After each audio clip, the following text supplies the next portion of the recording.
dito sa Sitio Ubog, Gusing Norte sa Naguilian, La Union. 15 minutes lang daw nagkakaroon ng tubig kada araw. Noon. Pero noong taong 2020, may umagos na ideya mula sa grupong Timon o ang kaisahan ng mga mahihirap na mamamayan ng Naguilian. Sa pamamagitan ng mga tubo na may tamang sukat at taas. Nagawa nilang magsala ng dumi. At higit sa lahat, nakakapagdala pa sila ng tubig kahit pa mataas ang water source. Ang matagal ng problema sa sitio, water siphon ang bumago. Simpleng ideya na super ang hatid na biyaya sa komunidad. Ito ang nagre-represent po ng ating water source. Ito naman ang nagre-represent ng community dito sa Naguilian, La Union. Ngayon sa gitna nito, meron tayong balakid. Ang water supply natin mula sa mga bukal galing sa bundok. So, mula ito sa high ground.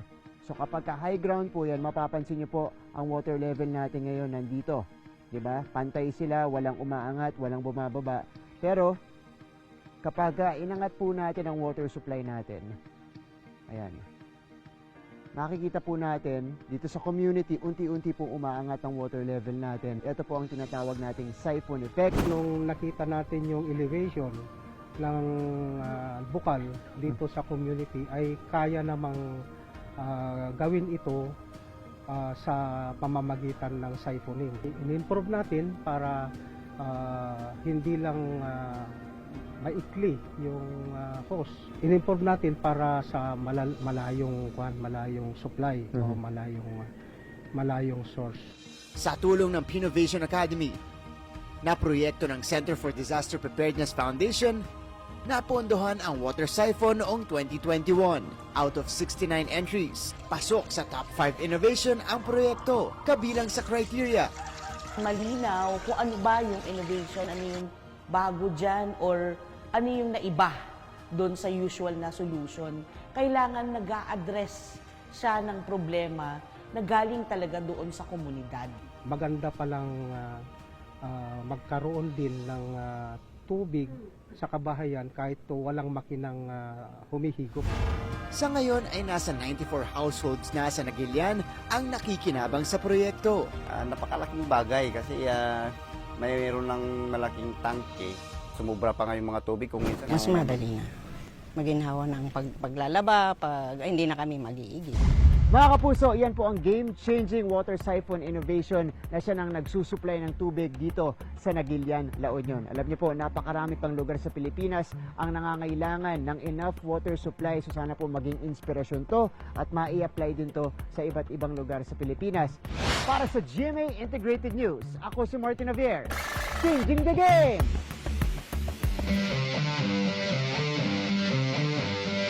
Mukhang ordinaryong sasakyan lang, pero wait till you see ang kakaiba niyang pakinabang. Presenting the A-Trams, or Accessible Transportation Mobile Service, na modified para sa mga persons with disability. Ito yung dahilan kung bakit napakalaki pong tulong to para sa mga PWD natin. So, kita natin, tamang-tama lang yung elevation niya at yung, kumbaga, pagka-slant niya na ganyan. Meet the brains behind this innovation, ang Las Piñas Persons with Disability Federation Incorporated. During calamities, pag may mga bagyo, disasters, ganyan, hirap sila na i-rescue. Bakit? Dahil walang tamang sasakyan para sa kanila, especially the wheelchair user. Sa tulong ng Pinovation Academy o Pinoy Innovation Academy na proyekto ng Center for Disaster Preparedness Foundation, napondohan ang paggawa sa A-Trams noong 2023. Out of 69 entries, pasok sa top 3 innovation ang A-Trams. And the rest, they say, is history. God is so good talaga at talagang isa yon sa nag-grant. Nagkaroon kami ng pagkakataon na ma-modify ang isang sasakyan ng barangay. Inabot din ng ilang buwan. Kasi hindi biro yung pagtaas ng bubong niya. Tapos yung loob, winelding pa. Ang isa sa pinaka-matinding criteria namin, kailangan nag-a-address siya ng problema na galing talaga doon sa komunidad. Sa ngayon ay meron ng 2 ATRAM sa komunidad ang grupo. Hindi lang for person with disability ito. Even senior citizen can use this. Basta punta lang sila sa barangay, magre-request sila ng sasakyan, nagagamit naman po. Nay, ready ka na? Push lang, Nay. Okay, nandito na tayo. So, kita nyo naman kung gaano kadali. Mas madali kesa dun sa pinubuhat. Nakikita natin yung flooring natin dito. Ang tawag nila conveyor matting para hindi masyadong gumagalaw itong wheelchair natin. Pero parang mas secure pa ang mga pasahero natin. Meron din pong wheelchair lock. Ito po yung seatbelt niya. So, across po siya. Ayan. Tatawid po siya dito kay Nanay Emma. Yung kanya pong lock. Okay. Siyempre, nasa ibaba po na itong mga usual na chairs natin. Ano kaka-satisfied na meron na kayong ganito ngayon? Maganda po. Kasi ang pagsakay ko po ay madali. Na tutuwa ako at kahit papano nakakatulong sa akin. There you go mga kapuso, napakaganda po na nabigyan pansin na. And it's about time na nabigyan pansin na yung mga miyembro ng PWD community at nabigyan sila itong napakagandang regalo na tinatawag na ATRAM. Sana po, hindi lang dito sa Las Piñas magkakaroon ito, kundi sana magkaroon to ng iba't ibang version sa buong Pilipinas.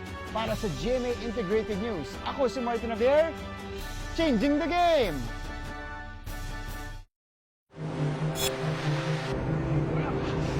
Sa panahon ng sakuna, may sagot na emergency food ang isang grupo ng kababaihan sa Baguio City. Pocket-sized. Kayang tumagal hanggang 3 buwan. At may homegrown local ingredients. Yan ang emergency nutrient bar o NutriBar. Nagawa sa surplus na saba at munggo. Ilan sa pangunahing produkto sa City of Pines. Wala raw isang oras ang paggawa ng NutriBar. Kung paano yan, watch and learn. Isa rin sa kultura kasi yung ayaw. Ibig sabihin, wala sanang masasayang. Ano kaya kung subukan natin na gawin yung munggo at saka yung banana. Matapos po natin paghalu-haluin itong mga ingredients, ito na yung nag-iitsura niya. Tumigas na siya, naging buo na siya, isang bloke na siya. Ayan na po siya. Ready na natin siyang ilagay sa lalagyan at ipasok sa oven. Katuwang ng grupo sa paggawa ang CHEST Corps o Community Health Education, Services and Training in the Cordillera na siyang sumukat sa nutrisyon ng NutriBar. Una na nilang ginawa noon ang pulverized na saba bilang medicinal supplement. At noong 2023, sa tulong ng Pinovation Academy o Pinoy Innovation Academy na proyekto ng Center for Disaster Preparedness Foundation Incorporated, napondohan ang paggawa sa NutriBar. Ang isa sa pinakamatinding criteria namin ay dapat ito'y community-led. Kailangan nag-a-address siya ng problema na galing talaga doon sa komunidad. Dumaan sa DOST. Upgraded siya kasi dumaan siya sa 8 prototyping. 7 and 8 ang pumasa. Pumasa sa taste, pumasa nutrients, ganyan. Kaya medyo matagal din yung dinaanan ng proseso.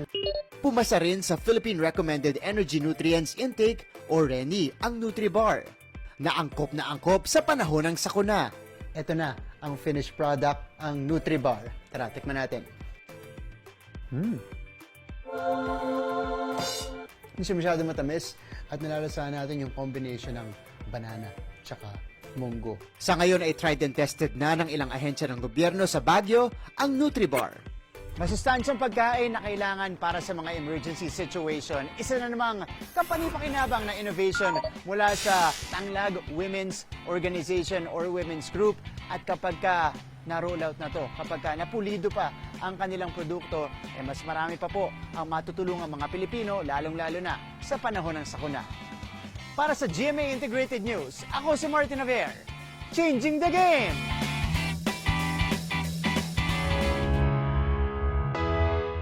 Basurahang may motion sensor. o automatic na nagbubukas kung may taong magtatapon.